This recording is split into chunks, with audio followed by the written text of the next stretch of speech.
Hey everybody, it's GombaX and welcome back to some more Magic Arena. Today we have the new draft format, Premier Draft Core Sets. This is a mixture of several previous draft formats, M21, M20, and M19. You draft them one pack at a time. So this first pack, we're going to be opening M19 and getting past all cards from M19's. Pack 2 is going to be M20 and pack 3 is going to be M21. So it kind of blends together all three of the core set formats together. Now our opening pack here isn't particularly great. I think Felspector was pretty solid, 4 mana for a 1/3 flyer, and you have your opponent discard a card, so just a good bit of card advantage there. Bone to Ash is kind of a lot of mana to hold up for a counterspell, but countering something and drawing a card is nice. Elvish Clan Caller, don't know if we're going to be able to get enough elves among all three of the sets. I don't know if elves were a decently supported tribe. I know they were in this set at least, but I know Elementals was a big one in one of the other sets for green. And then Electrify is just decent removal. I think I'm going to roll with Felspector here. There's always random Mind Rot style effects if we really want to build around that, and we don't really have to for this card to just be solid. It's going to be an evasive threat. It's going to give our opponent card disadvantage and give us card advantage in that manner.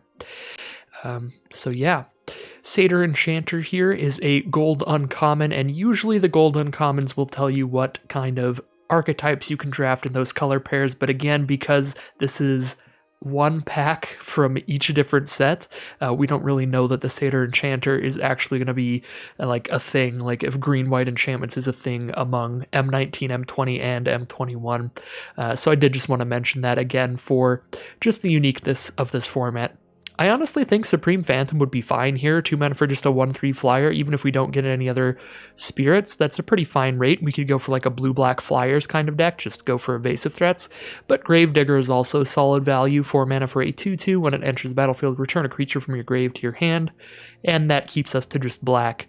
Felspector and Gravedigger here. There's also Electrify again, solid removal. I think I'll actually just stick to black here, take the Gravedigger.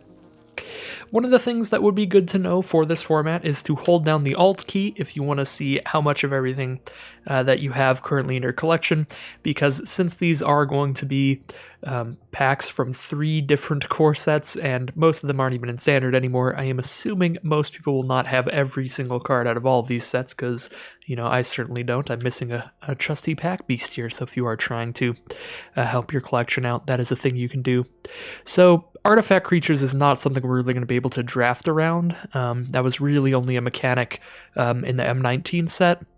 So our uncommon's not great. Obviously Reliquary Tower, just a land, not interested in that. I kind of like just taking one of the removal spells here, Dwindle or Electrify. We've passed 1 million Electrifies at this point, so well, 1 million is, I guess, only 2, and there is Electrify and Shock still in here, so that is a good sign for red, but I feel like we've passed a bigger red signal than blue signal, and Dwindle is a fine blue removal spell. Enchanted creature gets -6/-0, and when it blocks, destroy it. So basically just shuts off the creature.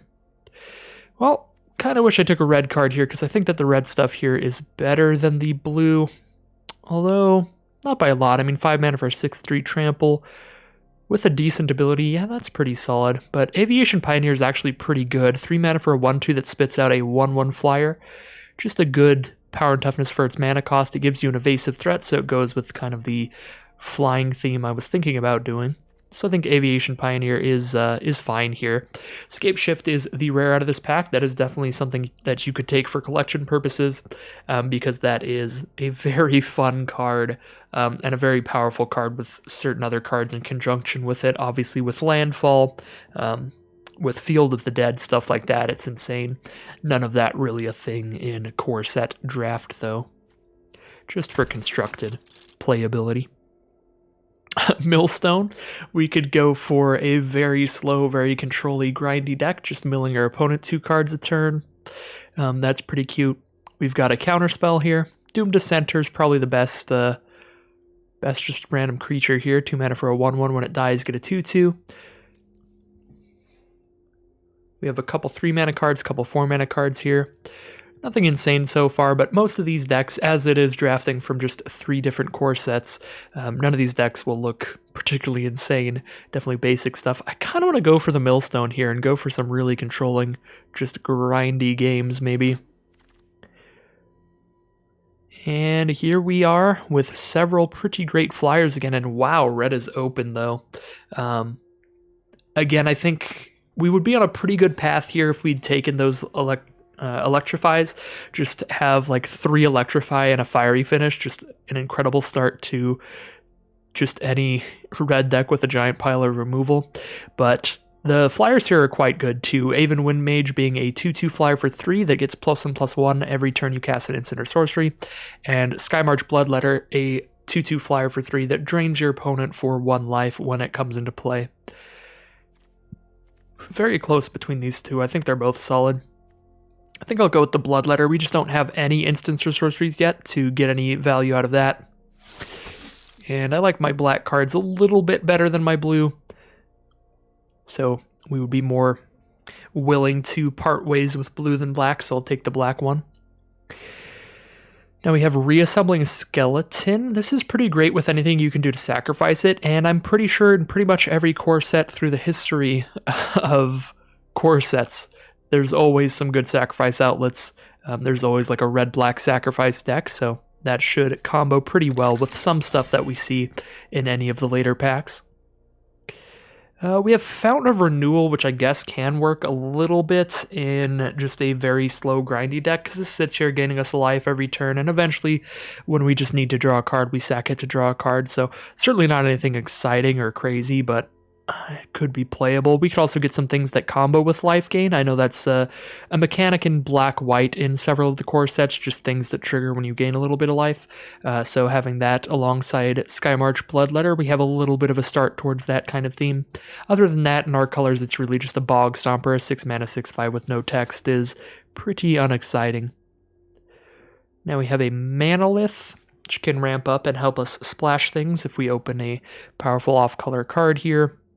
Macabre Waltz, a decent draw spell in the late game, returning 2 creatures from your grave to your hand and then discarding 1 card, so just get your best 2 creatures back. Or Uncomfortable Chill, decent little combat trick with a cantrip involved. I think, again, I'm just going to stay pretty heavily in black here and feel free to move out of whatever my second color is. We got Walking Corpse and 2-headed zombies, some differently sized mediocre zombies, either of which they're really just fine. I guess I'll go with the bigger one. Nothing I'm playing here most likely. I suppose I do have a Thopter token from Aviation Pioneer to combo with an Aether Shield Artificer. And yeah, it seems okay. Guess Trusty Pack Beast could like bring back a Millstone from my grave if it dies somehow. Titanic Growth if I end up in green. Random Pump Spell. We'll just take the Artificer. Not super likely to be using it. I actually think Hired Blade is pretty okay. 3 mana for a 3/2 is not great, but the fact that it has Flash means you can flash it in and block something that maybe your opponent didn't want you to. Take another Macabre Waltz here. Infernal Scarring I'm not likely to play, and a Vampire Neonate I might actually use trying to play just a long, grindy game. Pretty high toughness for its cost, and you can start just draining your opponent some life every turn. What do we have here? We actually have a really solid pack. Of course, there's Gravedigger, just as I said before, a solid value spell. Boreal Elemental, just a great flyer, 5 mana for a 3/4 flyer that costs 2 more to get targeted. Act of Treason for trying to do like Rakdos Sacrifice, Red-Black Sacrifice.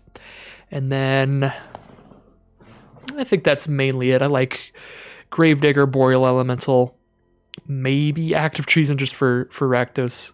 But I guess Pacifism's better than that. And then we try to be like black-white. I think I'm going to stick to blue-black here for now and take Boreal Elemental. I think since we already have a Gravedigger, I just think I want to roll with Boreal Elemental. It's just a really solid, quite large flyer.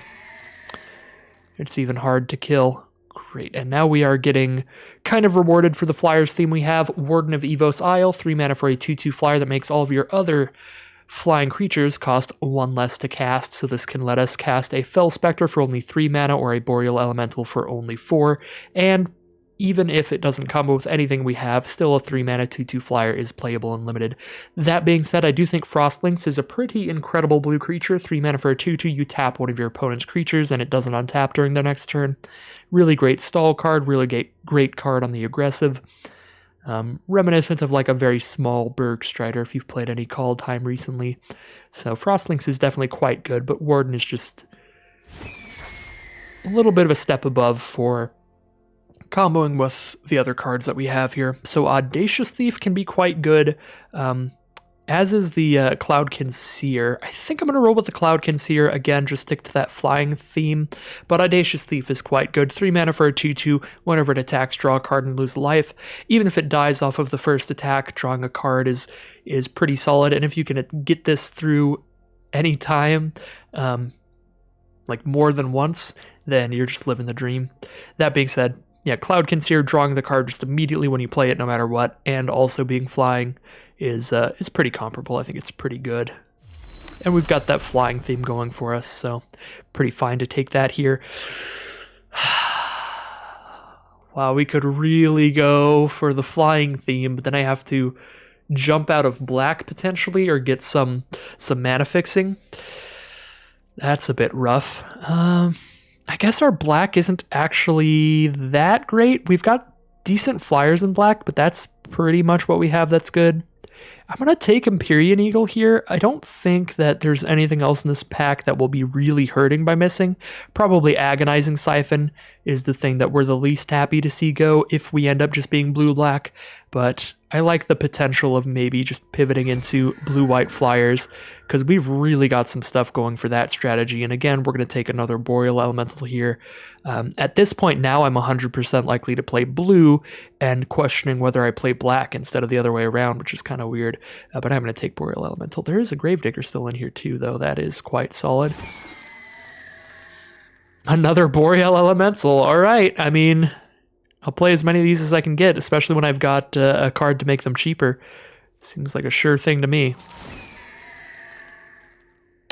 Now, all right, well, now we're just going to take a pretty late Audacious Thief and possibly we'll just stick to blue-black. We'll see how things pan out here, but I think that's by far the best card out of that pack. Now we have a Mind Rot that could combo with our Fell Spectre, but again, Fell Spectre just a fine card even if you're not comboing anything else with it, and Mind Rot is really not that great of a card if you aren't comboing.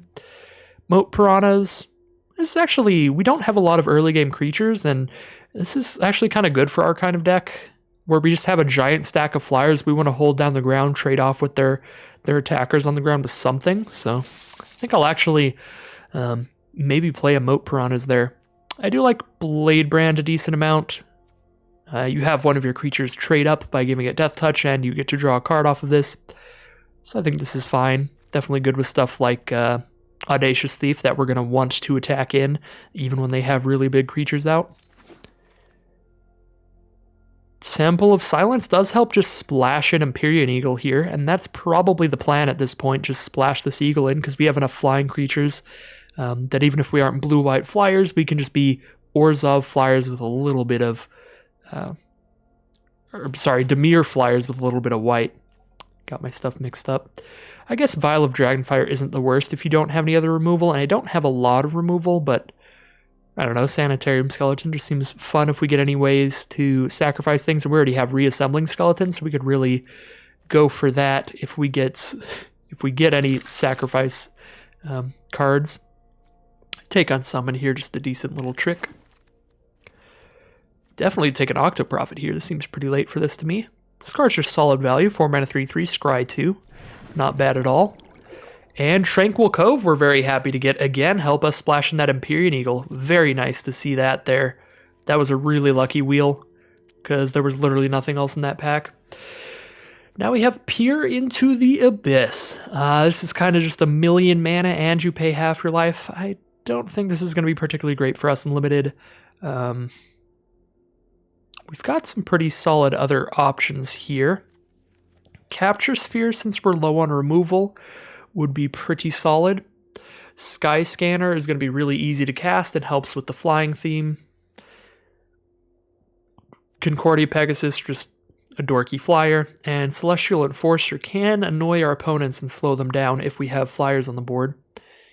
These are white, and we're planning on just splashing white though, so it's probably between Capture Sphere and Sky Scanner. I think I'm actually going to take a Capture Sphere here, maybe even Dismal Backwater for the mana fixing, but hopefully that can wheel for us. Ooh. All right, this pack again does seem pretty solid. We have Enthralling Hold here. 5 mana, enchant a creature. You have to choose a tapped creature, and then you gain control of that creature. Really solid. It's both a removal spell and a bomb all in one, because you're just trying to take their biggest bomb. It does have to attack you and not have vigilance before you can cast this, but this card is still just pretty great. So definitely going to go with Enthralling Hold here. Second best card, probably Rousing Reed. It's a draw spell and a pump spell aura all in one, which is great. 3 mana, draw 2, discard a card is fine. And this is that, plus you're giving something +1/+1 and flying. So really good with like an Audacious Thief. So that is definitely the next best card for our deck. Bad deal was always just a pick one, pack one in Omniscience Draft. This is not Omniscience Draft, though, and that is a 6 mana card, so not particularly interested in that. We have Village Rites, which will work with our Sanitarium skeleton and Reassembling skeleton, just both of our skeletons. That being said, we might be reaching a point where we're planning on just cutting those, but even so, there's not much else we'd play here. Maybe Frantic Inventory if we somehow get more, but we've only got one pack to get as many Frantic Inventories as possible. That doesn't seem particularly likely. Village Rites is probably the most likely to be decent here. Scavenging Ooze still in here. That's fancy for anybody playing green.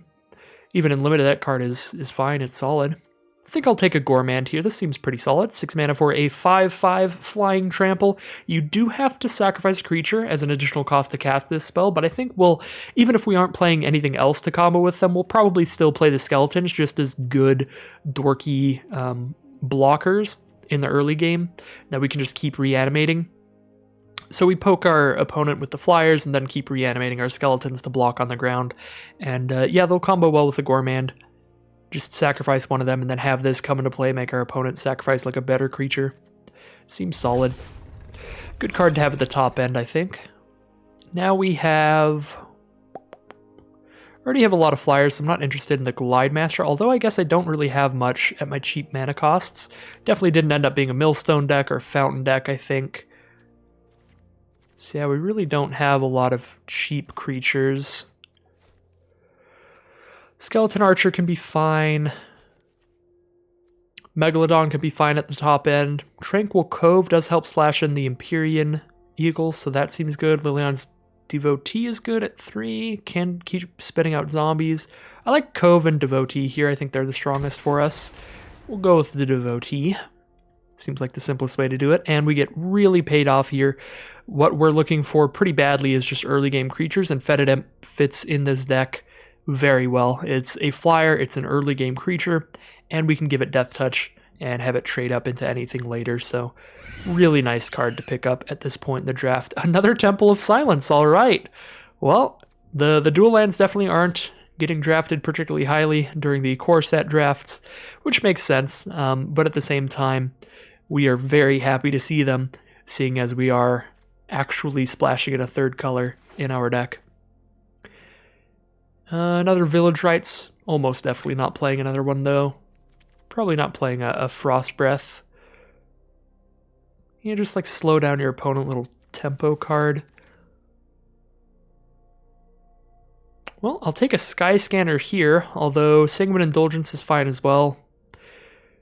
Like a late game recursion spell, brings some things back from the grave, but we already have like the Gravedigger. Take a Sky Scanner. We have a lot of things that just cantrip when they come into play that just like draw us a single card randomly. I don't think I'm playing any of these cards. Just scoop up a Tome Anima. Probably not playing any of these. Maybe a Frost Breath, just as a tempo play. Doesn't seem super likely. Definitely not playing the third Village Rites. I'm still not sure I'm playing the first. Tranquil Cove or Keen Glide Master, kind of a difficult choice, because we don't have a ton of early creatures still, but I think I will go Tranquil Cove here. Now that gives us 4 white sources, so we don't even need to put a plains in our deck, essentially. We already just have 4 white sources without needing any sources that are completely off color, so that's pretty solid. See, even the auto land suggester agrees. They just give us islands and swamps. They're like, bam, you got 4 white sources. You're all set for that Empyrean Eagle. All right. On average, with 4 4 white sources in a 40 card deck. We'll draw one when we're 10 cards in. So that's an opening hand plus 3 cards. You draw 3 cards by turn 3 most of the time. So on average, 4 white sources should be enough, and we can hold off on the Eagle a bit, play it as a later game card to buff a lot of our earlier field. So that seems like a solid splash. Sort our creatures out here, see what we're lacking. We have 21 creatures in here, 8 non-creatures. Probably just cutting some creatures here. That seems the most likely. Definitely some stuff at 3 mana. We're looking pretty cluttered up here. Yeah, especially when you consider Empyrean Eagle as well as a 3 mana card. We could maybe cut one of our non-creatures as well. Could cut a few of them. I mean, like Macabre Waltz and Unsummon are the ones that I'm the least excited about.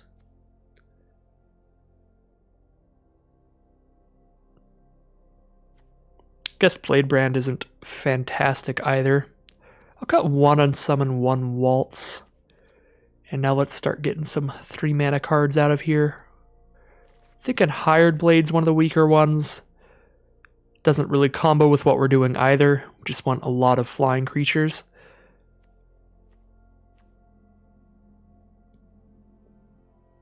This card is potentially spitting out zombie tokens, which is good. It's only if creatures die during our turn, and a lot of what we're going to be doing is attacking with flyers. I guess it's good if we had like a sacrifice theme going on with these skeletons, but we don't really. They're mainly here to be blocking and coming back from the grave. So we're not going to like chump attack with them just to try to get a zombie token out of them, because then our opponent's just going to take one. Yeah, I'm thinking of cutting the Devotee.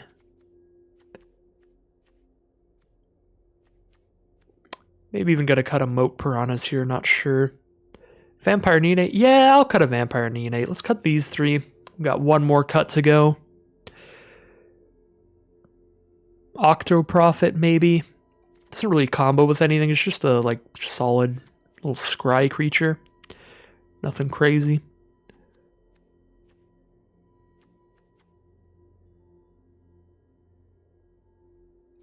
Yeah, I can get rid of an Octoprophet here. And then we have ourselves a deck.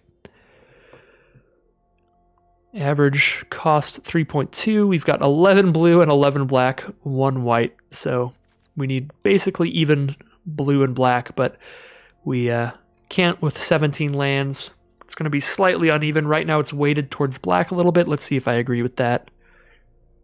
That seems fine. We only have 1 card that needs 2 blue mana, and that's a 5 mana card. 1 card that needs 2 black mana, and that's a 6 mana card. And other than that, it seems our black cards are a little bit cheaper than our blue cards. So we need the black mana quicker than we need the blue mana. So we'll go with 1 more black source if we have to have 1 more of one or the other. Alternatively, we could cut a swamp and just put in another white source so that we can more consistently cast Empyrean Eagle in the early game. And that doesn't seem terrible to me. Simply because our other mana costs aren't that difficult. Again, only 1 card that requires 2 of its respective mana in each color. Yeah, I'll cut a swamp, throw in a plains here.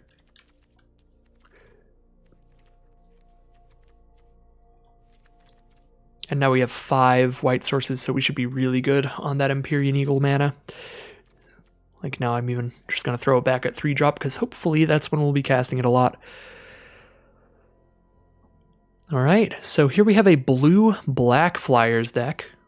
A little bit of a different thing. I'm going to try one of the new sleeves that they have added to Arena. They did put in codes for a sleeve for each of the colleges in Strixhaven, and obviously I am pretty pumped about the set, so we are going to represent those new sleeves. We're going to go with the white-black college for the sleeves here, the Silver Quill, simply because that is the only college that has 2 of the colors I'm currently playing. It doesn't really work. There's no blue-black college, so can't use the blue-black sleeves. But we'll use the closest we can get with those Silver Quill sleeves. And here we are heading into Game 1. And there we go. All 3 of our colors. Decent curve here. Fetid Imp, Bloodletter, and then if something dies, we can Gravedigger. Don't really want to cast that for no value. So if nothing dies in the early game here, Gravedigger looks a little awkward. But other than that, We're doing very well on mana here, so pretty solid hand. Goblin Motivator is going to start things off for our opponent. That is a 1/1 they can tap to give a creature haste until end of turn. So just a 1/1 that comes out turn 1, and all of a sudden all of their biggest creatures later in the game will just be coming out with haste. Playing against a red-white deck. Red-white is going to be very aggressive, generally in any format, especially in the core sets. These are as close to just basic games of Magic as you can be. So red and white both do have a lot of early, cheap creatures, aggressive cards, and that is the kind of stuff I would expect from our opponent.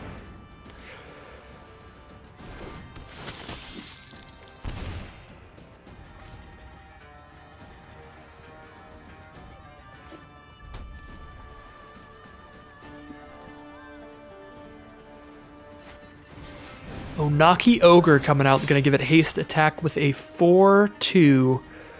Don't love trading with Bloodletter, although it does give me that Gravedigger value.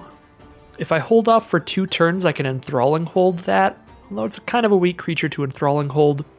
I can also just trade that for a Gravedigger because it's got 2 power, but then Gravedigger, when I play it, isn't getting anything back. Yeah, I'll go ahead and take the trade, just get my Gravedigger value out of the way because I don't have any other play for this turn anyway. So this gives me something to do on turn 4,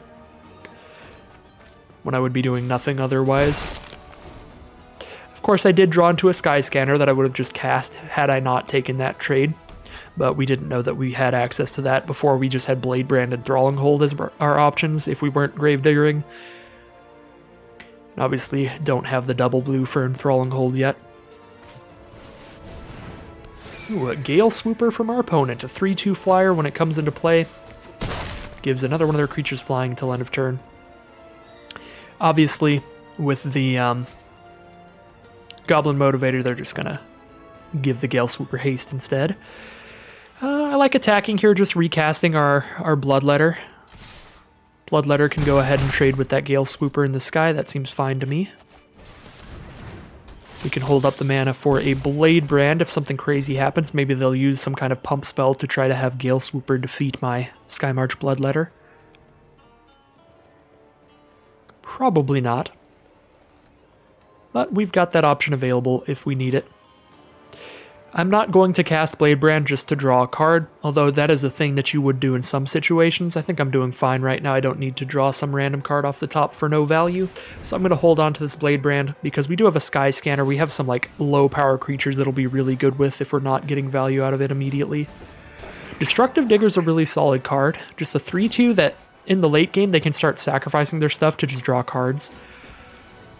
So whenever they get flooded out, just start sacrificing their lands to draw more cards. Getting real aggressive here, attacking with Digger and Swooper. I think I would rather trade with Gale Swooper, although Destructive Digger is kind of a threat, as I said before, just for its ability to get them out of mana flood later.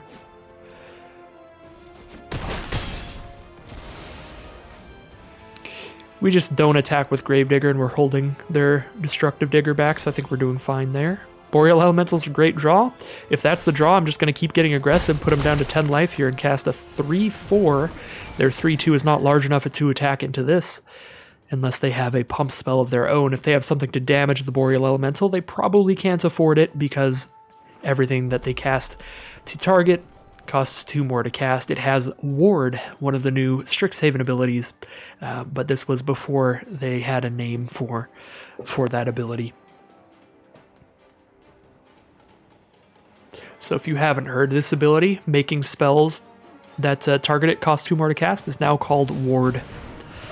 Ooh, Goblin Smuggler, so they can start giving their creatures with power 2 or less unblockable till end of turn. This attack is very suspicious. They have a red and a white up. They have to have a pump spell that pumps one of their creatures if they want to kill my elemental, because they only have 2 mana up, so they would need a spell that costs 0 mana if they want to directly damage my elemental. It's probably what, like +1/+0 draw a card, something like that? Defiant Strike.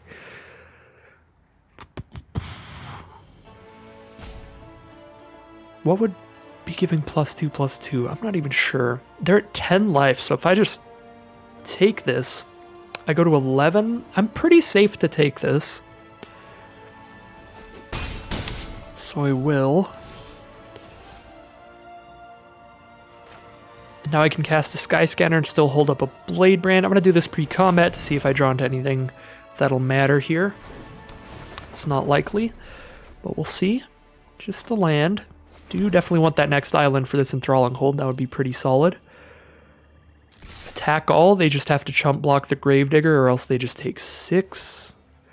Go to 4. Maybe they'll show us the combat trick here to have Goblin Motivator trade up into the Gravedigger. Let's find out.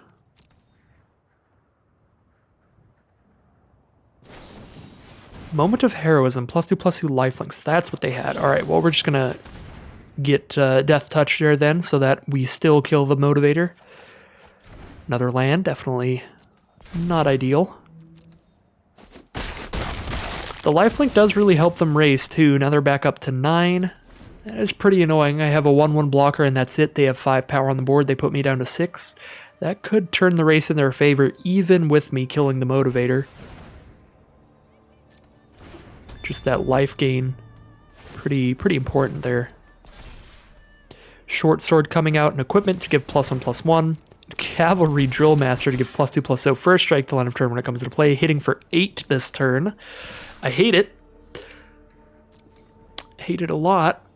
I could chump block to stop some, otherwise I go to 3 life, so I'm dead to like a Lightning Strike. Those are all like uncommon effects, so they're not incredibly likely to have them, and Sky Scanner does block Drill Master pretty well. I think I'm going to take all of this, and then I'm going to really hope to get the blue source for Enthralling Hold to steal their Goblin Smuggler, otherwise Goblin Smuggler is going to just kill me.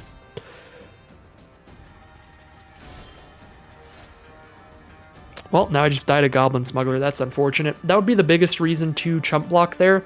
Then I know I get 2 draw steps, because if I go to 3 here, they can use Goblin Smuggler to give Drill Master unblockable and then give it +1/+1. I suppose I should have done the chump block. It would have given me 1 last draw step, but I don't think I would have gotten there still, because I'd still have to hold all my other blockers back and get another draw step. But it was definitely more of a chance than I got here. Just hitting Reassembling Skeleton, was really hoping for the blue source there. And then I think that would have been, if I was going to immediately draw the blue source, that would have been a lot better than if I had chump blocked with Sky Scanner. Because then I get to steal Goblin Smuggler, attack with the Elemental and the Imp, and just hold Sky Scanner back. Use that to chump block Digger and then like hit him for lethal flying the next turn. So I know that I'm dead on board next turn, but maybe our opponent doesn't know. Suppose I should have attacked with 1 more flyer. That way, if our opponent misplays here, they go to 5 life, and then next turn I attack them with 5 flying power. Probably would have been a little bit better. But I am under the assumption they're smuggling onto Drill Master and equipping the Short Sword. And that's the play. So there goes game 1.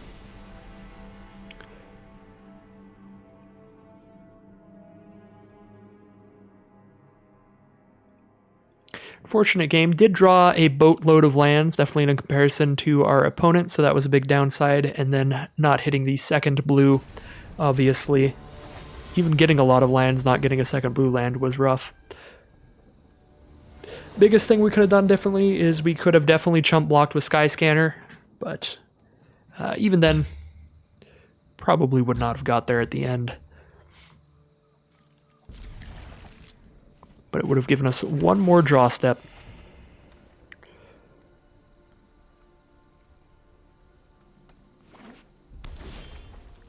So this is a pretty great hand, having all 3 of our colors after only 2 lands with Tranquil Cove plus Swamp. Aviation Pioneers, very solid with Village Rites. Just a great creature to sacrifice, just a random 1/2 on the ground. Go ahead and send in for 1 here. We're playing against a red-green deck. These are likely to just have some beefy creatures. That red-white deck did play out pretty much exactly as I Kind of assumed it would. A bunch of little creatures, bunch of little pump spells, equipment, that kind of stuff to try to chip away for lethal with a bunch of small stuff as quickly as possible. But again, as I said, red-green, definitely expecting some beefier stuff, trying to just overwhelm you with creatures you can't trade up into very easily.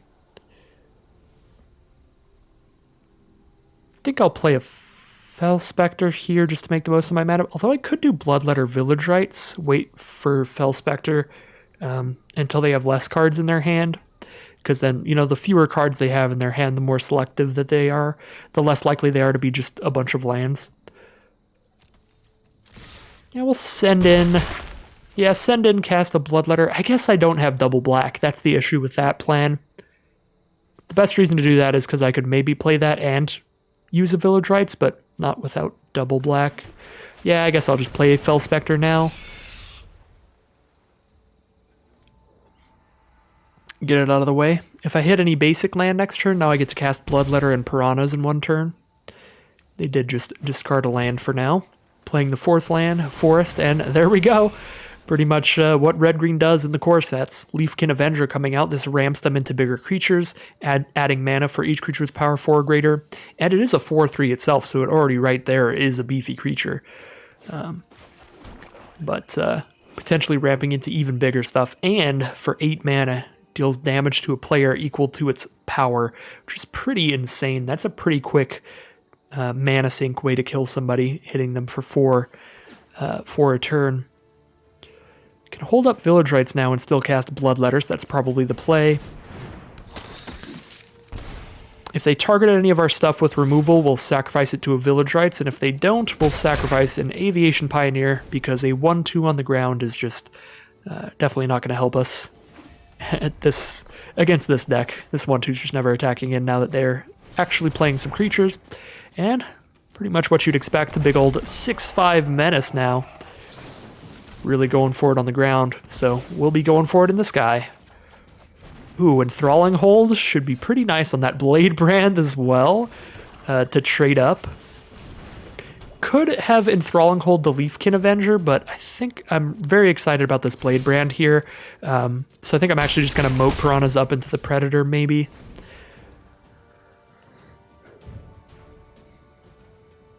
We hit them for 4 a turn in the sky, so we just need to survive 2 more turns with them not killing our stuff. Crash through from our opponent, giving their creatures trample and drawing a card. Oh, it's got Menace, so I can't Blade Brand into it. Bit of a misplay, but I can still trade into the Avenger, so Avenger doesn't get to attack here.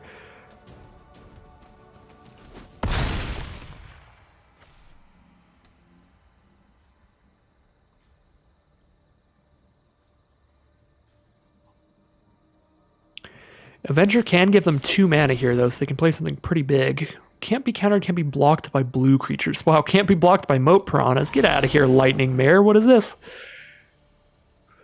Do I want to just draw a card off Blade Brand here? They die in 2 turns to my flyers? Yeah, I think I actually do.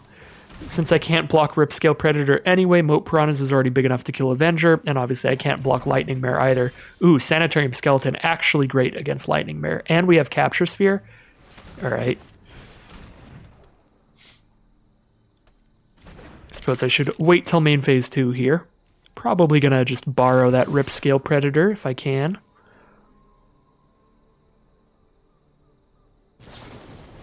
They are going to electrify the Bloodletter.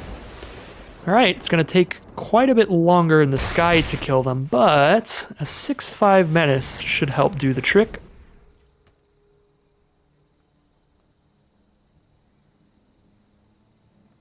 And I have great blocks for their field, 3/3 on the 4/3, 1/2 on the 3/1.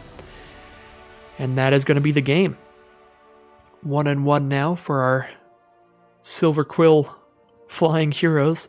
It's not actually Silver Quill. It's not white-black, it's blue-black. As close as we could get. Oh, and actually a pretty on-theme uncommon to get from our individual card reward. The white-blue flying payoff from M21, I think, the 2-mana 2/2 flyer.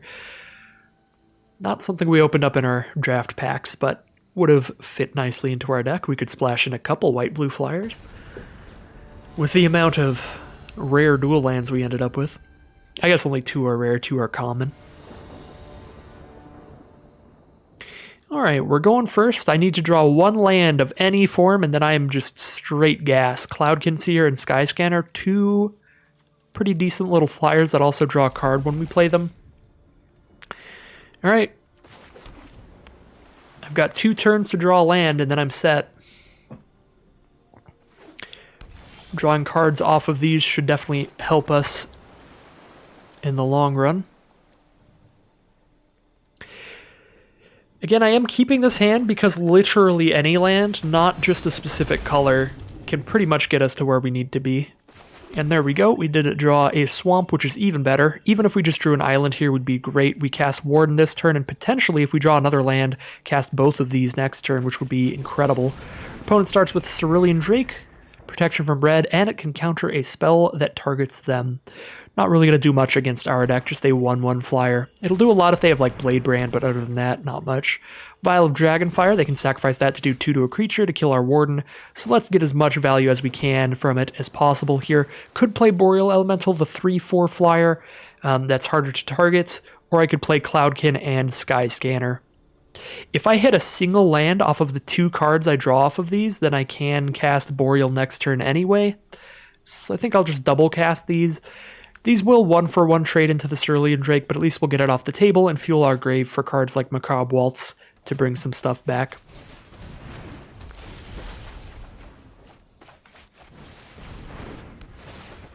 And I'm pretty sure that Vial of Dragonfire is just going to go to this Warden, but we'll get 2 damage in while we still can.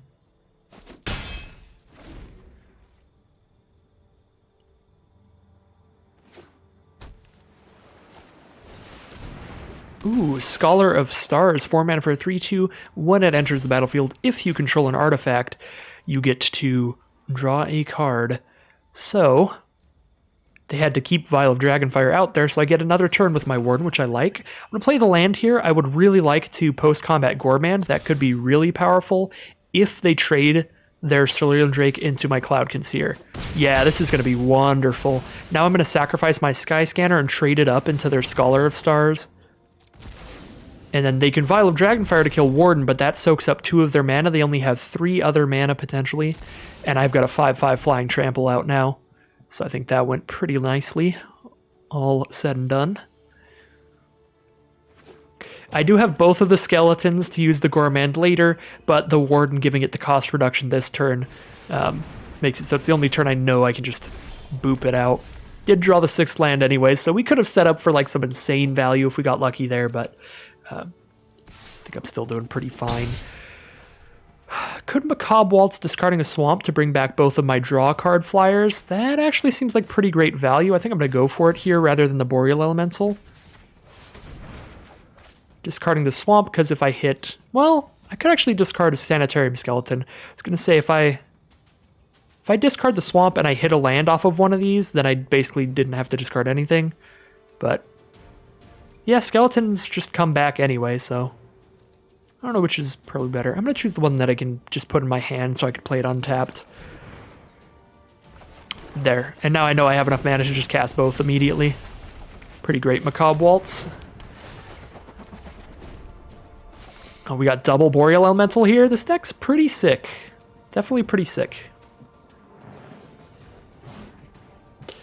Maybe a bit too slow against that Boros aggro deck, but the amount of value we can get off these flyers is just great.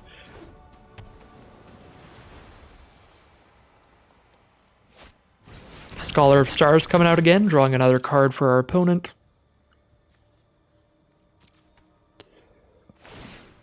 And they are going to shoot down that Warden of Evocile. Drawn to a Blade Brand here. We have flyers, so we're not even attacking the Scholar anyway. Go ahead and Temple of Silence here, scry what's on top, Capture Sphere, I'll keep it. I don't have anything I need to kill right now, but that's certainly much better than just a land on top or something. So I'll just vibe with it. We'll start casting our Boreal Elementals, which are pretty hard to kill, requiring 2 additional mana.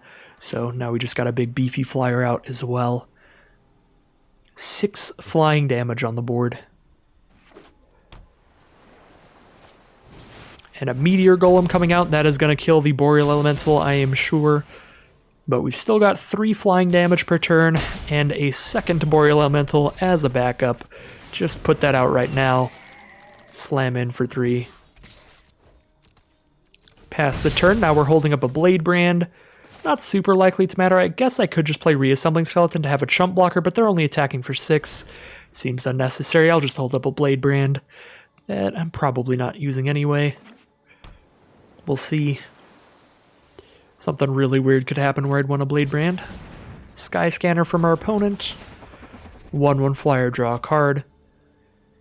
They've got 3 cards in hand.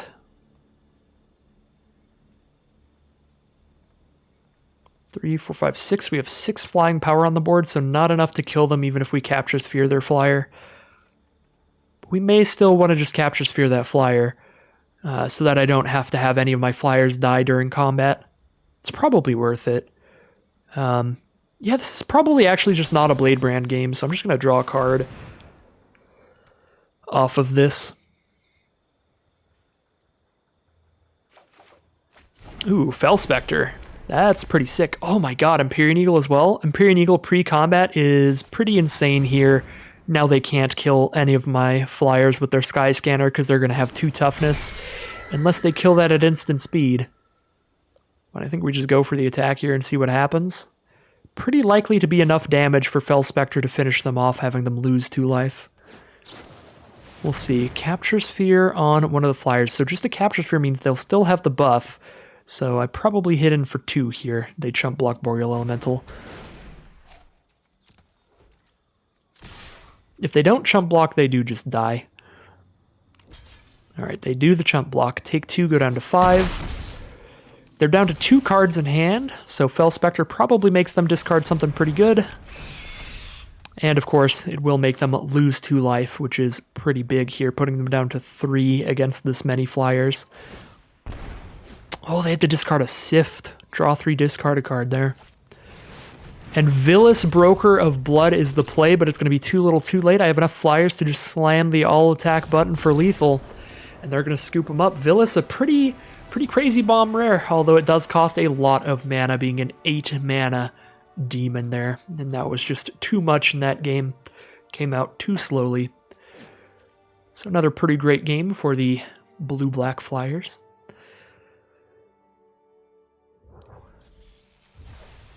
That one was really just drawing a ton of cards. That was pretty crazy with Sky Scanner, Cloudkin Seeker, and then we played them again with Macabre Waltz. Alright, we're going first here. If I get any land, I have Cloudkin Seer, which draws me another card. And I have Skymarch Bloodletter, and I have Village Rites to draw more cards if I'm stuck on land for a long time. And the highest mana cost is 4. I'll keep it. Definitely hoping to hit that land in the first couple turns here. But if we do, Cloudkin Seer can get things off the ground running. Literally off the ground. Another aggressive red deck it's going to be, starting off with a Goblin Arsonist, a 1/1 that deals 1 damage to any target when it dies. Pretty good against our creatures like Cloudkin Seer, because that Goblin Arsonist, they could sacrifice it to a Village Rites or something, and then bam, there goes our Cloudkin Seer. Not something we want to see. And a Chandra's Magmut from our opponent turn 2, so they are aggressive here. I'm going to start off with a Warden of Evos Isle. Great draw here, making all our flyers cost 1 less, so if we hit another land, I can cast both my Cloudkin Seer and Skymarch Bloodletter. Just dump things on the board as quickly as possible, have plenty of blockers and ways to try to crack back at my opponent after their aggression. And they do look to be another Boros aggro deck. I definitely expect that to be one of the better decks you can draft, generally. Not going to block here, because if I block, Arsonist does 1 damage to the Warden, and then it dies, dealing another damage to the Warden. That is not a trade I'm willing to make right now. Catalyst Elemental, pretty great for our opponent. They can sacrifice it to add 2 red, which means next turn, if they have a 5 mana card in their hand, they can sacrifice the Catalyst Elemental and dump it out if they want. Don't think I want a Fell Spectre here, and if I'm going to play another flyer, I think I want to play Cloudkin Seer and hope that I draw a basic land, because if I do, I can cast both the Seer and the Bloodletter. So we'll run out the Cloudkin Seer here and see what we draw into. And even if I don't draw into a land, at least I am holding up a Village Rites here if they try to use a burn spell on one of my flyers. I did draw land, so as I said before, just going to dump my hand on the board as quickly as possible.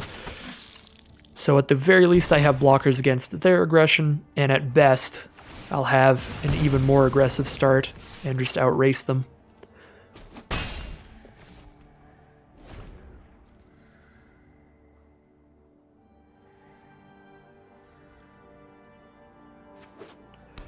Four mana on board for our opponent with 4 cards in hand. With that Catalyst Elemental on the board, they could spend 6 mana this turn. So they could play a 6 mana spell if they have something crazy. I'm good to take the crack back. I'll be hitting them for more than this much damage, so I'm still winning the race at this point. They're going to go with a Defiant Strike on Goblin Arsonist. Definitely very happy that I'm not getting into combat when they have little combat tricks like that can make things worse for us. Looks like they drew a Bolt Hound post-combat. Whenever it attacks, other creatures you control get +1/+0 until end of turn, so that does make their whole field bigger, makes their attacks very, very aggressive. Feel like a 1/3 blocker's okay. I don't think Gourmand is very good here, because if I cast a Gourmand, they're going to sacrifice Goblin Arsonist and kill my Cloudkin Seer. Although I guess if I play Gourmand, I'll be sacrificing Cloudkin Seer. But still, just sacrificing Arsonist, we're not gaining that much. We are getting a 5/5 Flying Trample out, though. So if I attack everybody, I hit them for 6. They go down to 11, and then I have 4 + 5. I have 9 damage with the Gourmand. Makes it 11 with Fel Spectre. I could go all in. Then if they don't have a removal spell, that'd be lethal. You know what? I kind of like just going for it here. This is some Quandrix level math right here. So if we Gourmand sacrificing Cloudkin Seer, Goblin Arsonist dies. It doesn't get to kill anything because it only does 1 damage. I now have 9 flying power on the board. Hit them for 9. They're at 2 life. Fel Spectre hits them for the final 2 damage. So they are dead next turn if they don't remove any of our cards. If they just try to get aggressive here and don't quite kill me, then we win this game. So we'll go for it. See what happens. Very, very risk-reward play here. Down to 12. They have a Bolt Hound, which means that their whole field attacks as 3 2s. Well, there's the removal spell. So 8 damage there. It's the perfect removal spell too. Exactly 5 damage is really, really brutal for us. Now I need to hold back as many blockers as possible. I could cast a Gravedigger. Do I just cast a Gravedigger and pass turn here? Feels pretty awful, but that might be the play. If I had 1 more mana, I could Fel Spectre and Dwindle, but that's just not a possibility for us, although that would be really good. Get a blocker and shut off one of their attackers. Yeah, I think Gravedigger or Cloudseer back. That even exiles, so I can't bring the Gourmand back. Very, very nice reduced to ashes from our opponent.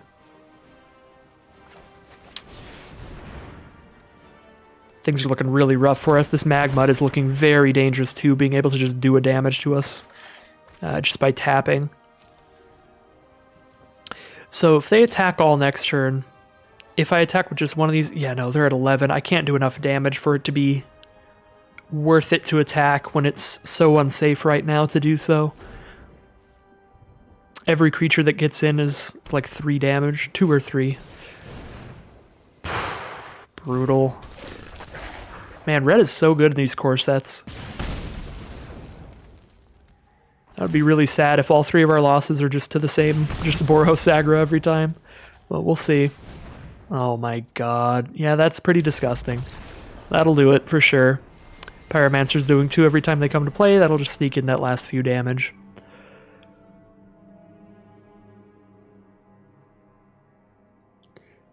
Well, obviously in hindsight, the play was not to Gourmand there, but if they had the same hand that was just a bunch of those Pyromancers and no reduced to ashes, Gourmand would have been a lethal play for us, so with the information we had then, it was worth it. Obviously, we did not know that they had reduced to ashes into 4 direct damage to our face with Viashido Pyromancers. Pretty disgusting. Very powerful stuff.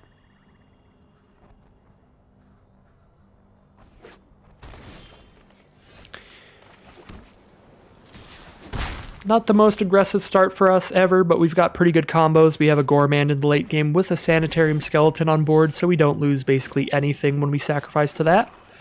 So that should be solid.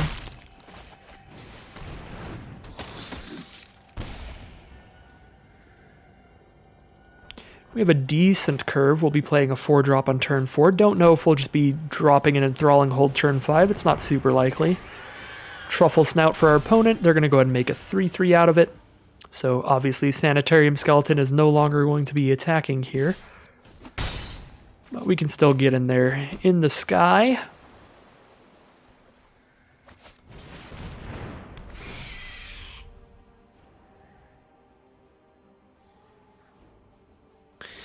Felspectre is likely to make them discard a better card the later we play it, but at the same time, it's good to just get it out there as early as possible when we're on the aggression, or on the aggressive with these flyers. See, they're down to 13 now because I did that. Now we're hitting them for 3 a turn with flyers. Definitely worth just getting it on the board. They did actually have to discard a real card, which is cool. Had to discard a Daybreak Charger, 2 mana for a 3/1. When it enters the battlefield, give a creature +2/+0 until end of turn. God, these this is what I'm talking about. Just these really aggressive commons like Viashido Pyromancer and Daybreak Charger in red and white are very pushed in some of the recent core sets. Hunter's Edge, very solid removal spell. Put a +1/+1 counter on one of their creatures, and then have it just deal damage to one of your opponent's creatures. Don't even have to have it fight or anything.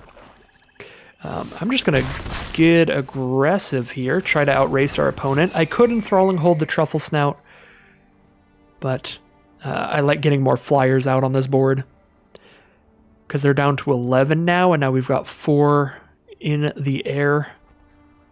That's a 3-turn clock. Not super worried about this Truffle Snout because as long as we have the mana, we can just chump block it over and over with Skeleton. So we can go down to 13 here.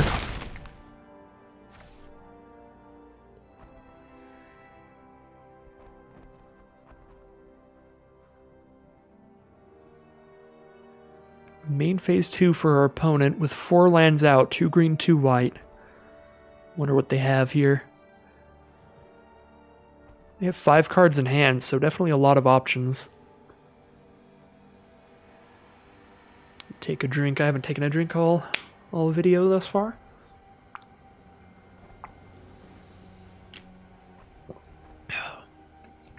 All right. Looks like opponent is firmly in the think tank. Would not be surprised to see our first occurrence of the rope. Goreclaw, Terror of Kalsisma. Creature spells they cast with power 4 or greater cost 2 less to cast, and whenever it attacks, each creature they control with power 4 or greater gets +1/+1 and trample till end of turn. So they can try to race us with that.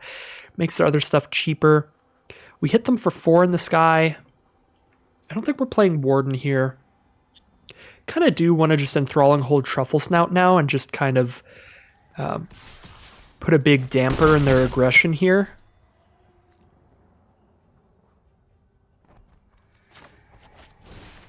Because that'll be attacking as a 5/5 trample if it's attacking alongside Goreclaw, so I don't think we can just let that happen. So we'll take it and use it to attack back at them. Probably better than dropping the Warden this turn, although dropping Warden this turn does make our flying creatures cost 1 less, so it makes sure that we get to cast Goremand the turn after. Still don't really like it here. Because dropping Warden, I wouldn't want to block anything, and they'd be attacking with 2 5-power trampling creatures. We would be taking a lot of damage.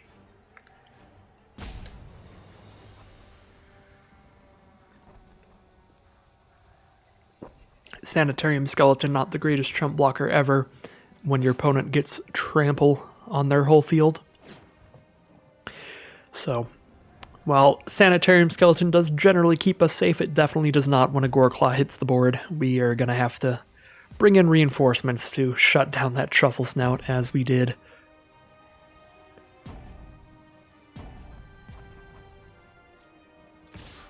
They are going into combat here.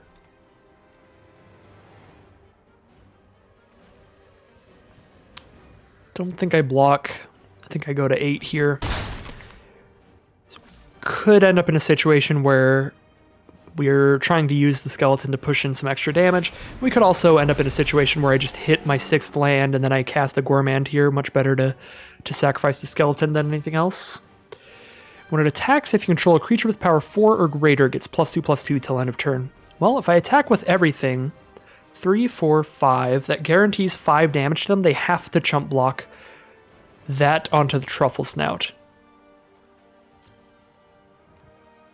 3, 4, probably worth it because we're stopping 2 damage by blocking there. So I think we do that. Then we Macabre Waltz.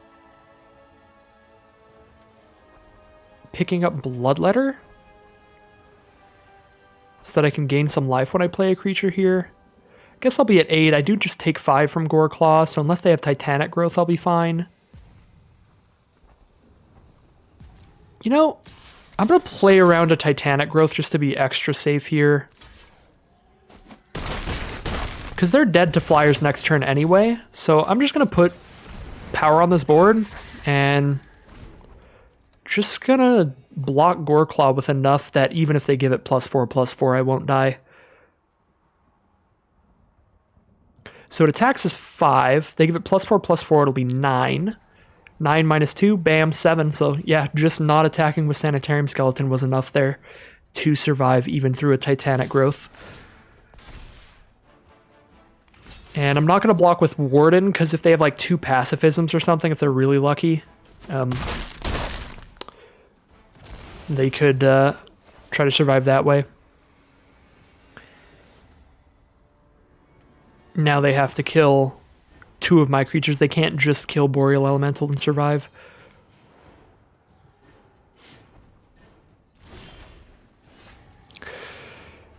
I'm at 5 here. Gourmand. Alright, Gourmand's actually exceptional here. So we just attack with everybody.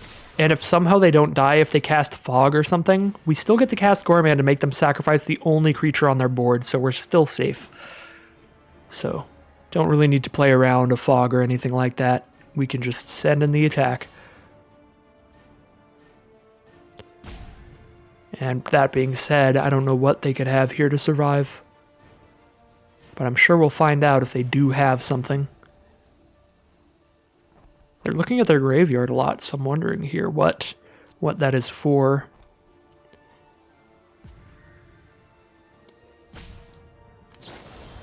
Pulse of Marasa. Return a creature or land from a grave to its owner's hand and gain 6.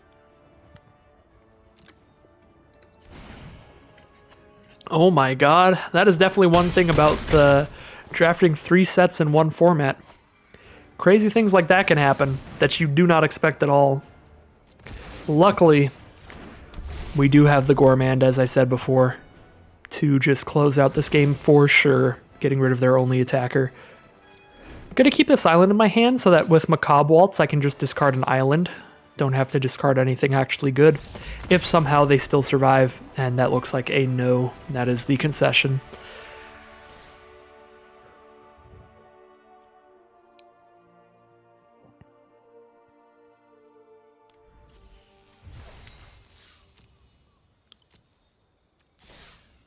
All right, off to an average start here. 3 wins and 2 losses. If we lose the next game, perfectly even 50-50 run. Nothing to be super sad about, but I do try my best to hit at least 4 wins in every run so I can get my gems back out of the drafts. So, fingers crossed, let's make it there. Let's beat.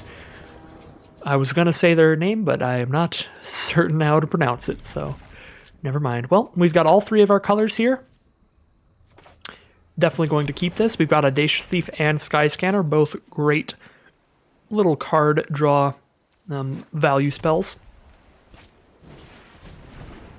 Anointed Chorister will start things for our opponent. Solid card. Definitely one of the more annoying, very heavily played aggressive white cards in M21 draft. That buff ability is just a lot better than it looks at first glance. Having access to that in late game is just so good. Plus with like Drill Masters and stuff, just any ways to give it extra power in the early game, it's pretty great. Well, Skyscanner should block pretty well here. Trades with something. I like it better than Audacious Thief here, because Audacious Thief really want to be able to send in and draw cards off this thing, and that's not something we can really do right now, so I'll just drop a Skyscanner. It's a better blocker, because Audacious Thief isn't going to draw us any cards if we're just blocking with Audacious Thief, and that's kind of the position that we're in right now against a Chorister and a Drill Master. Our opponent is on white-black, 2 plains and a swamp.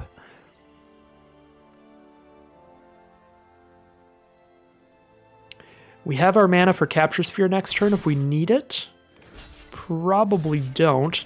I think I would rather trade with Chorister, to be honest, because once they get 5 mana, this thing's just going to be so annoying. At the same time, they are pretty far from that. We could even Capture Sphere that later, potentially. Maybe we do just trade with the 2-1.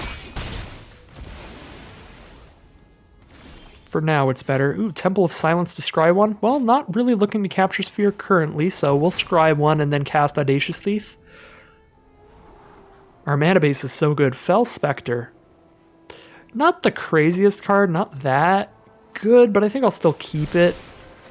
Like, I'm super flooded out here, so I just need any non-lands, really. We have 8 mana already.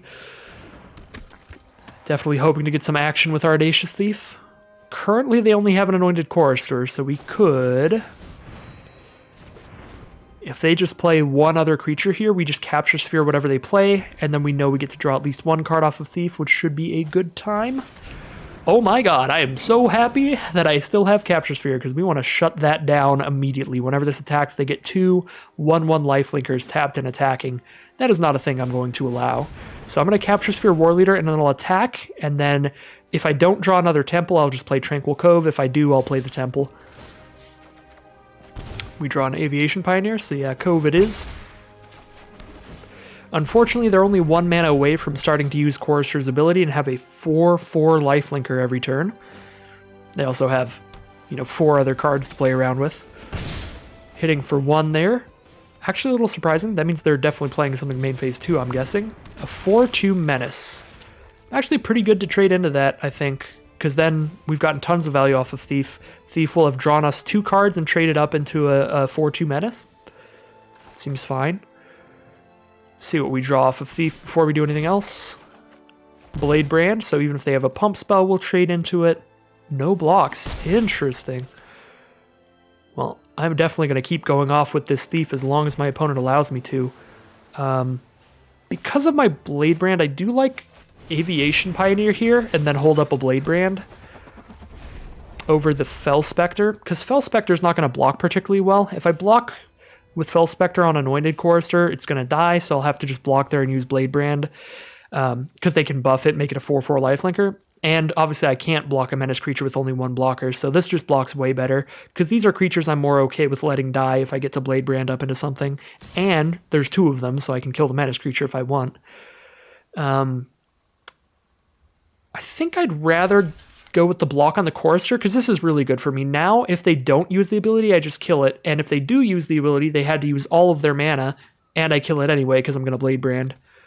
So we get to slow them down by forcing them to dump all their mana into this pump. So this is definitely pretty great. I'm taking 4 here, though, so it is important to note I'm taking a lot of damage, and I'm taking another damage when I attack with Audacious Thief, so we'll have to keep that in mind. But ideally, if I draw enough cards, we'll be able to just get out of it with other stuff. Gonna keep the Thopter back, so I can definitely block the zombie. Cannot really afford to take any more hits, I feel, at this point. I have enough mana to cast Fell Spectre and Bloodletter, or one of them, and Village Rites. Yeah, let's just cast both. Probably better than holding up a Village Rites here.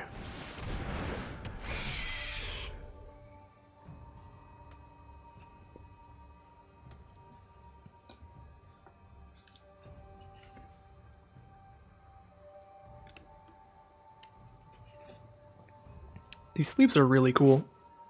I'm not even a particularly huge fan of the Silver Quill. I do think that their art style is quite nice.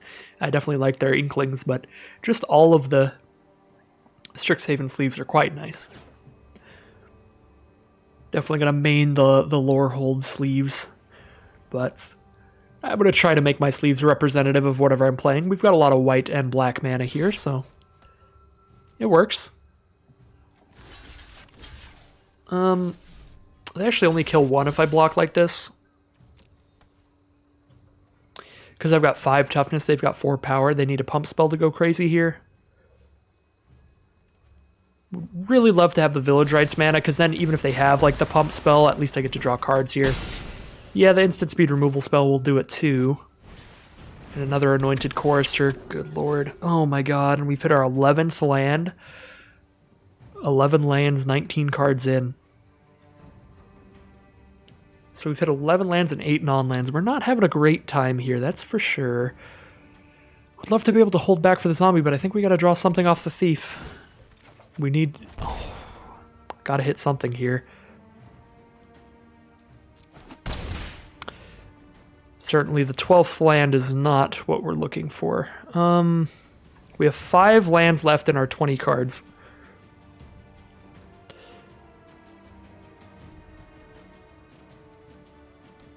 I think I have to sacrifice Audacious Thief, to be honest. Because, like, how do I block here? I chump block Chorister, they pump it, gain 4 life, and hit me for 4. I go down to 6. I feel I'm at the point where I have to sacrifice the Thief. That seems so bad.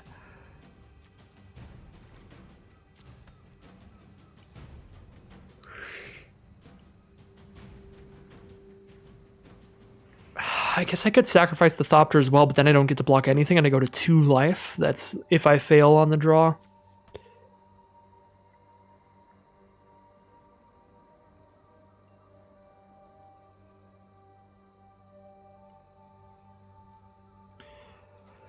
I guess I block in Village Rites the Thopter on blocks, but it hurts a lot. At least that does get them to pump the Chorister as well, so they have to keep all their mana for that, so we know they're not putting another creature on board at the very least here. If they go for the all attack. Maybe they don't. Maybe they just hold the Chorister back to make sure Thief can't keep drawing cards at this point. Nope, they're going for it. They're staying aggressive. Definitely, I think, the right play knowing what we have.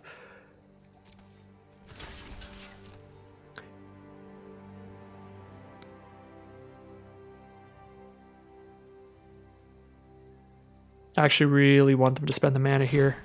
Okay, good. I was gonna say, like, if they let the trade happen, I think I have to just take the trade, get one of their creatures off the board, but I would so much rather draw cards. Warden of Evo's Isle.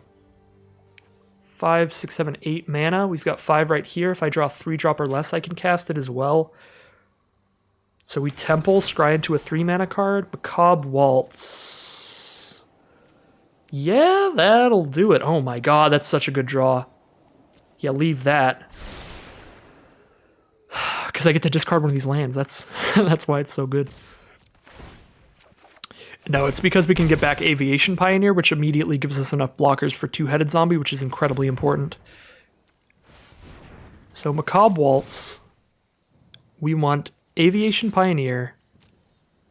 Something to block Chorister as well. Chorister's a 4/4, so we can play Moat Piranhas. It's not quite big enough. 1, 2, 3, 4, 5, 6. I have 6 mana after this. So I can play 2 3-drops.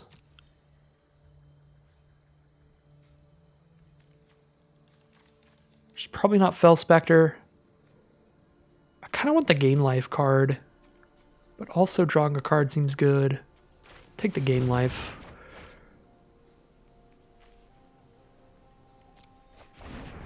Okay, definitely Aviation Pioneer.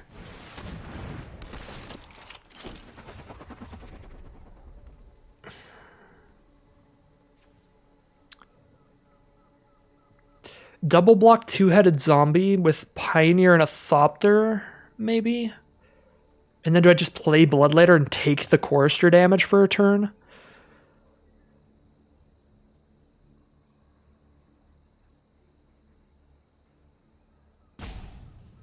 Actually, I think Skyscanner would have been better.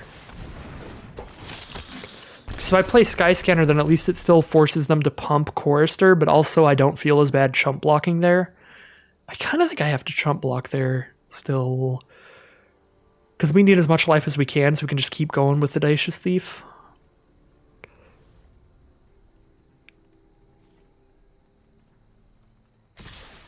Yeah, I should have got Sky Scanner. That's rough. That was my bad. I mean, it also forces a pump here, but they're going to kill Bloodletter, which is better than killing a Sky Scanner, because I didn't draw a card out of Bloodletter, I just gained 1 life, which I think is not as bad, or not as good. That's what I mean. All flustered here. Just a stressful game all around. They're down to just the Chorister now, though. Ooh, and that draws cards. I probably should be attacking with Thief first, but I also want to draw off that Boreal Elemental. Oh my god, yes. No longer care about drawing off of Thief. Just dump all the flyers out. Enthralling Hold to take Anointed Chorister and start gaining the life back. They're at 6 lands here. Oh my god, that was such a huge turn.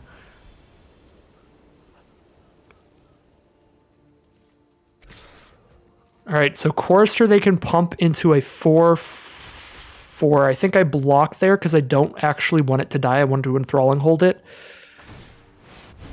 I could do like a triple block and make sure it just dies, which would be good, but Enthralling Hold is huge here, so I can get a lifelinker. That's just incredible for me. I think we play it real safe here. Hold back the hardest one of our cards to kill. Just play another one that's the hardest to kill. Now I feel like the only way this goes bad for us is if they Wrath, which is not likely at all. Bloodthirsty Aerialist. We got plenty of blockers for that. And we can definitely just start attacking into that with Chorister. Costs 5 mana to pump it. We have 1, 2, 3, 4, 5, 6, 7, 8, 9, 10. We got more than 10, so we can double pump. Yeah, I'm not going to play any more creatures for the rest of this game. We're going to survive a Wrath that way. Keep getting aggressive because now I'm about to gain 7 life and be at well more than enough. I realized I should have waited on the pumps until they just said they weren't blocking. Until the during block step. I don't know, just cuz. Wait till the last second on that kind of stuff. Oh, that's why. Because then we aren't devoting all of our mana into that. But we're not using our mana on anything else anyway, because I don't want to play into a Wrath. Well, keep attacking with like 1 Boreal Elemental a turn, I guess. If I play Fetid Imp, I guess I get to attack with both. What is this? Instant speed life gain. What could this be? I have to gain 2? What, Moment of Craving? That's not a core set, is it? Maybe it is. -2/-2 and gain 2 life. Makes it a 1/2. Gets a +1/+1 counter there. I don't know what this is. I'm going to double block here. I'm perplexed.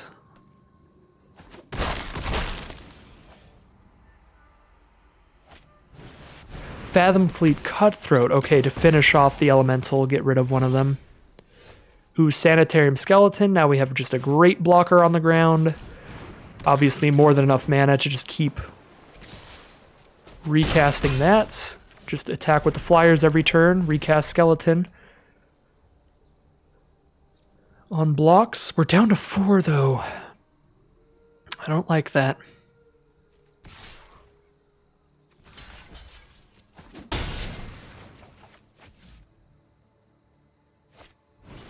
Sky March Bloodletter. Don't play any more flyers, that's my job. Down to 3. Incredibly low here. Gravedigger's pretty great. They're down to 1 card in hand, so maybe we just grab a Fell Spectre. It's between like Fell Spectre and Boreal Elemental. Just the biggest flyer or make them discard their last card. Both seem solid. I think I'm okay blocking 1 for 1 here. So just keep attacking with what I know can get in. Definitely not attacking with Thief when I'm at 3 life here.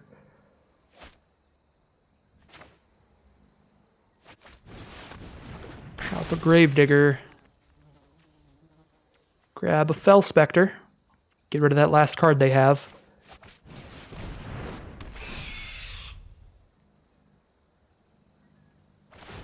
Just a swamp, okay.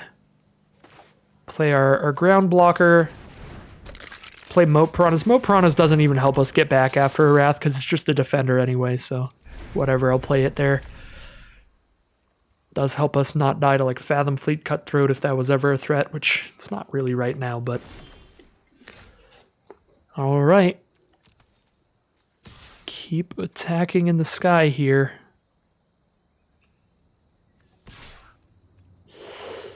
I don't want to die to a single removal spell, so I'm just going to keep attacking with one flyer. I guess I do have the Imp as well, so I can have 3 flying blockers. Could slam the all attack button next turn. Probably could have got lethal there if I slammed all attack there if they didn't have anything in hand. They block there. They block there. Take 1, 2, 3, 4, 5, 6. Yeah. Could have had lethal otherwise. I was just very worried, very scared. Because our opponent's deck was pretty sweet. They had a lot of nice cheap removal and cheap flyers, that kind of stuff. Alright, well, we made it. 4 and 3. Definitely in the value now. Any more wins we get are just adding to the gravy train. My apologies if you can hear the construction outside. There's just a lot of construction going on the street outside my apartment lately. And I realize I haven't mentioned it till now because I can't really hear it. I'm wearing kind of like noise-canceling headphones. So if you've been able to hear this at any point during the video, my apologies. Hopefully you haven't, because I do have some filters set on my audio mixer in OBS to try to drown out the outside noise. Sometimes it's not going to work when they're very close, though. Ooh, Ludicolo! That's a fantastic Pokemon, and this is a pretty fantastic hand. We're also on the play. Definite keep here. Feeling pretty good about our prospects this game thus far, but you never know. Opponent starts off with a Vampire Neonate in 0-3. They can spend 2 to drain us for life. We have no turn to play, so we'll play our Temple of Silence, and now we have all 3 of our colors. An Aviation Pioneer. I'll go ahead and leave that on top. I have 4 mana already, only need 1 more mana to be able to cast everything that I currently have, so we can keep a decent 3 mana creature to play. Double Neonate, well, we're definitely going to start things off with our flyers in that case, because we are not breaking through on the ground. Not against multiple 0-3s, that's for sure. Our opponent's on black and green, good old Witherbloom up there. I guess not good old would be Golgari. We're talking about the fresh new today. The fresh new Witherbloom. Oh, I wanted them to go through with that. Just send a message, you know. Well, we've drawn all 3 of our Boreal Elementals, and they will all be great. Feline Sovereign, 2-3. All of their cats get +1/+1 protection from jogs, whatever, doesn't matter. They can destroy our artifacts or enchantments when they hit us with that. So they can kill our Thopter token, so we need to remember that, but otherwise, basically just a 2-3 for the most part. But definitely need to remember that they can shoot our Thopter token, and because I'm saying that, I am not going to remember. They're probably going to kill a Thopter token this game with that. And I will not see it coming.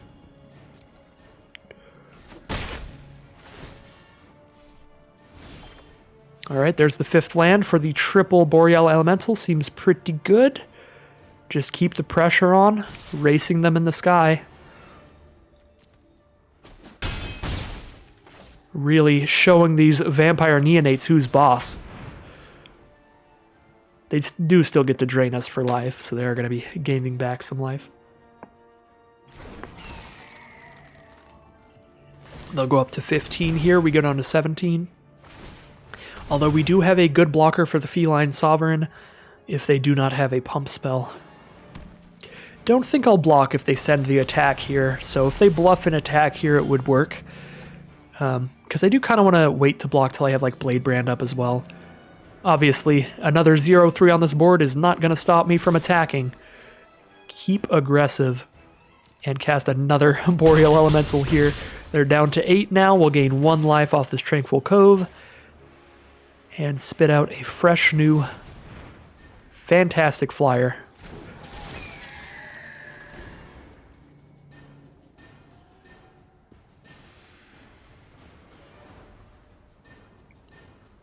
We now have 10 damage in the sky on board.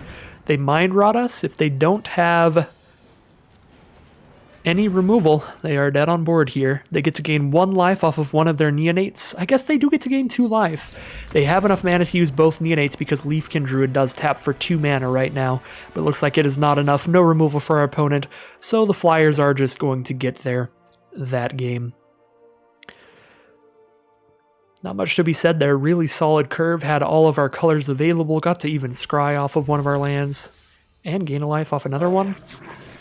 These non-basic lands have been absolutely fantastic, making our white splash easy as can be. So we are at 5 wins now. That is 1,600 gems and 4 packs. Of course, it does cost 1,500 gems or 10,000 gold to get into any Premier Draft format. So the same cost in this new core sets format as in any of the other Premier Drafts.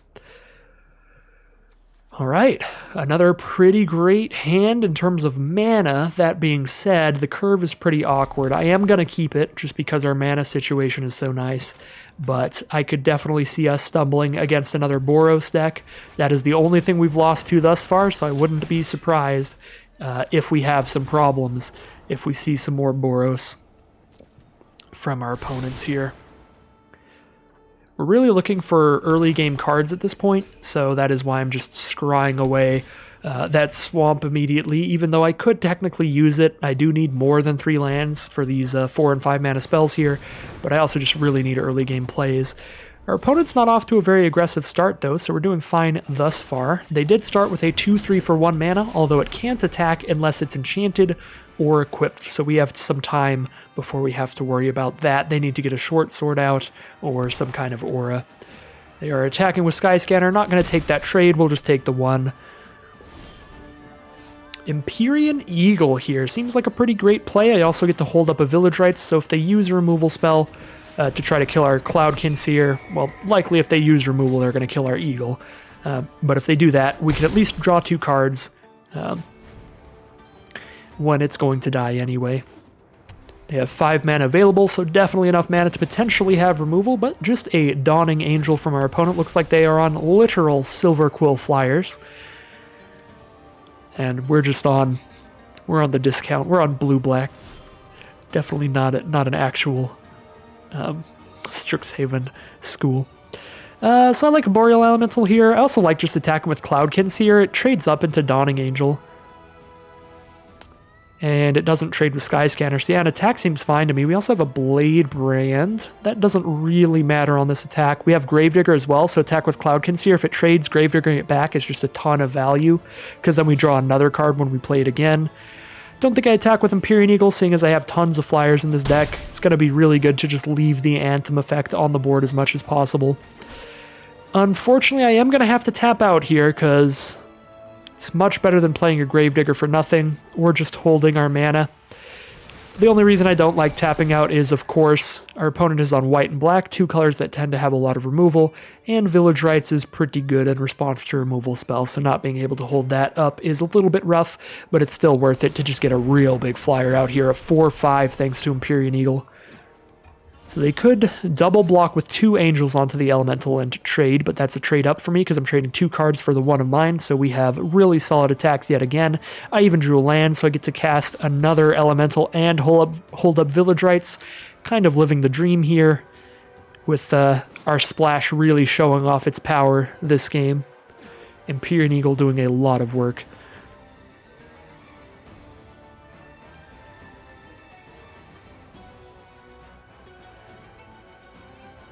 And our opponent definitely has some tough decisions to make here. They're taking a lot of damage if they let it through, but their trades aren't great. Their best trade is to just block that Cloudkin Seer.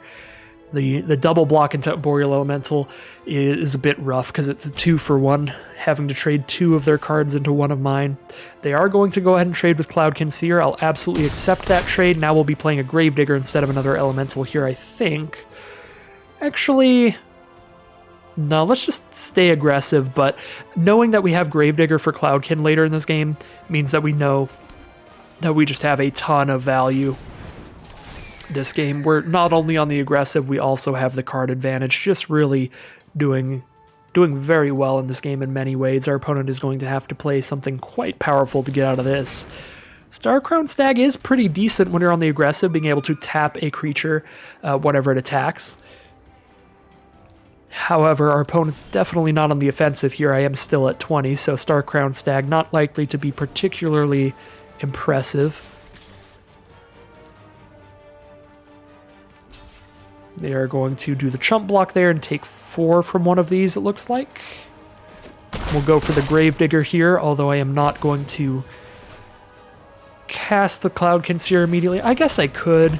I probably should. Rather than hold up Village Rites again.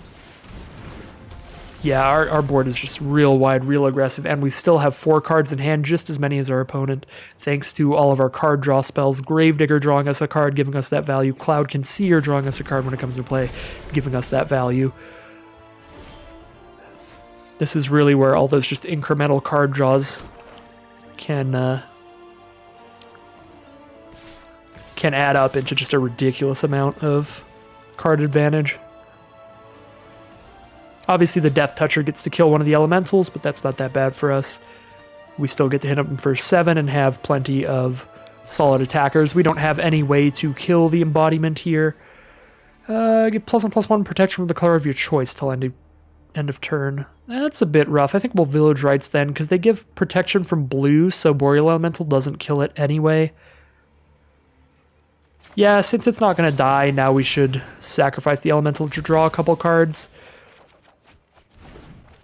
Yeah, not exactly the cards we want, but we're still doing fine this game, that's for sure.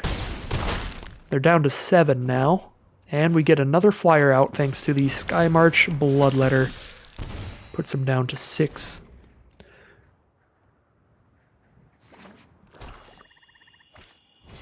Herald of the Sun. Put a +1/+1 counter on a creature with flying. Pretty decent, but Blade Brand is going to make sure that that does not stay around. Other than that, all of our flyers, except Eagle, have at least 3 power here.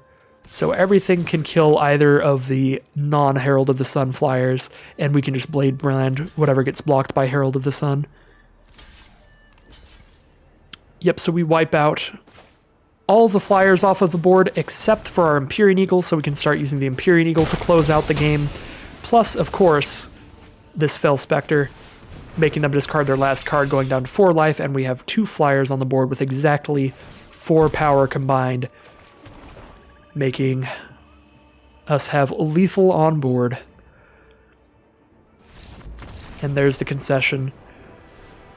I think we are at 6 wins now, and we're up into Diamonds Tier 2.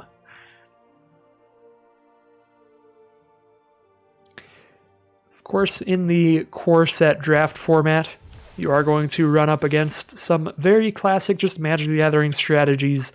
That is what the core sets are all about. Some basic beginner level Magic, the classic strategies the game is designed around at its core. So we are just running a classic Blue X Flyers deck. Blue, black, and white here. It's definitely panning out for us. All right, final game, final boss, win or lose. This is the end of it. And we've got a pretty solid start here. We have Reassembling Skeleton turn 2, Audacious Thief or Cloud Concealer turn 3 based on what our opponent does. Looks like our opponent has mulliganed here. Mulligan down to 5, but they are on the draw. So at least it's not as bad as a mull to 5 on the play, but still not where you want to be. Not a great time for our opponent. I think I am going to play a Tranquil Cove here rather than a Reassembling Skeleton. That's not likely to affect the game a massive amount right now. So I'd rather just get the tapped land out of the way, play one of these next turn. Moorland Inquisitor. Alright, we're going to go with Cloud Concealer then, because obviously attacking into that on the ground is not going to go great for our Audacious Thief, as they can give it first strike if they have the mana up.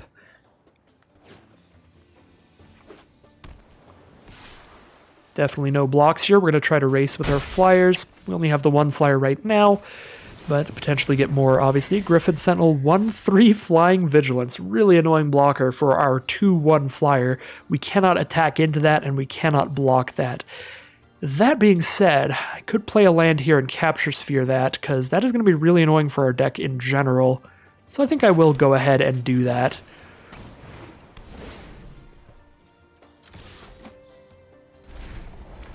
The audio is being pretty weird today in Arena. We didn't get the smash sound when we hit Ashiok's face. Rousing Read, alright, well, make Moorland Inquisitor a 3/3 flyer. That is now going to stop the Cloudkin Seer from attacking in again, unless they crack back at us. Yeah, looks like we're not getting any sound when anybody hits anyone this game. Very strange. Alright, well, I'm no longer feeling great. I mean, Macabre Waltz does nothing right now, Skeleton does nothing right now, Thief does nothing right now, and Gravedigger does nothing right now. We just Temple of Silence, try to scry into something good. Blade Brand, not against a first striker. Yeah, I'm going to get rid of that, and just drop down Audacious Thief, hit for 2 here. Obviously, we don't have good blocks against a 3/3 flyer.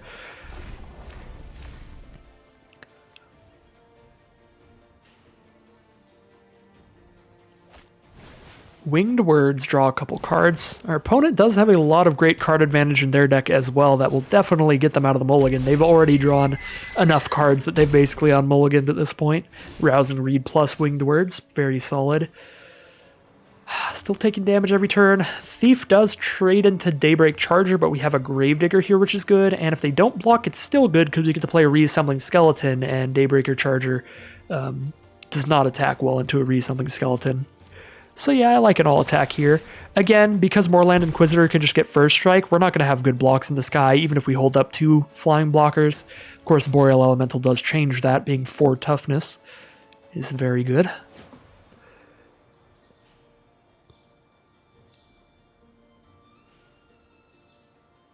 Would like to see the trade for the Audacious Thief here. Alright, awesome. I'm really just worried about our opponent getting aggressive. I'm not worried about just going off, drawing a bunch of cards every turn with Audacious Thief. And that being said, rather than play Gravedigger here for max value, I'm just going to play a card that can potentially block Inquisitor if they don't have the pump spell or removal spell. Because I'm much more worried about my life total than my amount of card advantage currently. Yarok's Wavecrasher. Return another creature you control to its owner's hand. Bring the Griffin Sentinel back so they can recast it without a Capture Sphere on it. Seems pretty solid. And that is also, of course, a 4/4 on the ground, which will be annoying to block if nothing else. I do get to attack in with a Boreal Elemental if I want to, but then I'm not holding up any blockers against Moorland Inquisitor, which isn't fantastic. I do have Macabre Waltz, but I only have 1 creature in grave, right? Yeah, just Audacious Thief. I think Gravedigger to pick up Audacious Thief and cast Reassembling Skeleton is the play. And then just don't attack.